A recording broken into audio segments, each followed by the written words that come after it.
Итак, Ваше Святейшество, Your Holiness, you are in Russia for the first time, so what is your impression? How do you like it? Yes, I like it. I like it quite much. But I think yet to be experienced more. I need more experience.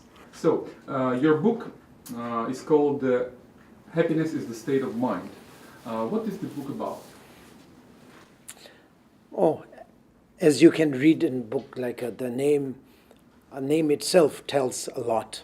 Mind is everything actually, and especially when it comes to happiness and sadness, that is really the aspects of the mind. And mind is nothing but it's you actually. Rimche, do you think if somebody can achieve an absolute happiness, is it possible? Really, very much so. Very much so. That's what we are working for. If it is not possible, it's very sad. And how to manage your desires and your passions? And do we have to restrict ourselves in our desires? There is two ways. Есть два подхода.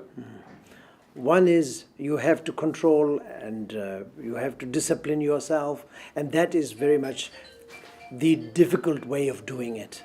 But unfortunately, many of us need to go through that difficult, hoping that we all will be getting better and better and better as exercise goes on.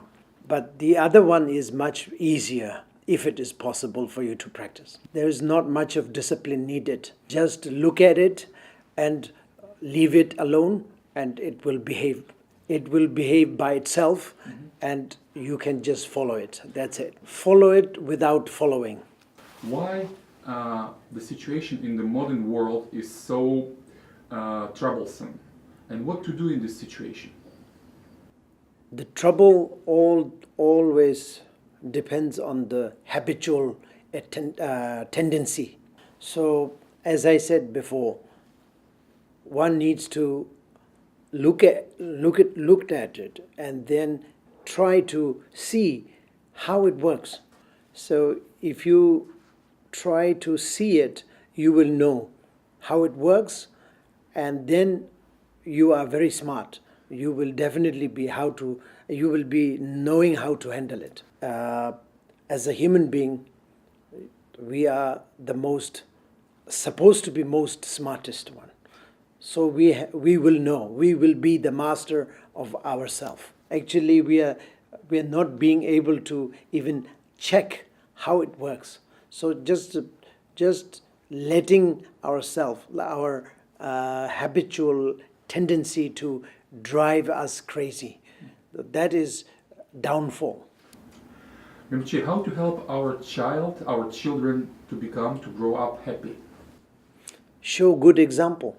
Their most important teaching or teacher, master, is not the master in the school or master in the temple, but their parents. Their parents are the best and most important master in their life. We have to give them a good example. Your Holiness, are you planning to visit Russia again in the future? As I mentioned before, I need to experience more. And Russian people, I really love to meet with Russian people and exchange with Russian people. And also, how do you say, that's what I was meant to say, experienced more. So anyway, the bottom line, what I would like to say here is all the Buddhist people, Buddhist followers of Russian people, and whoever reads this or whoever watches this, I would love to encourage to sort of, let's say, to practice the mind and look at the mind and try to understand our own habitual tendency. That's what I would like to request. Life is short, life needs to be used, and masters are going. The great masters are leaving. You can see nowadays like one of the greatest Dzogchen master, Namkhen Norbu, just left, and also many masters all over the world. It's just going. So we have to really grab the opportunity and be good boy, good girl. Take your Holiness.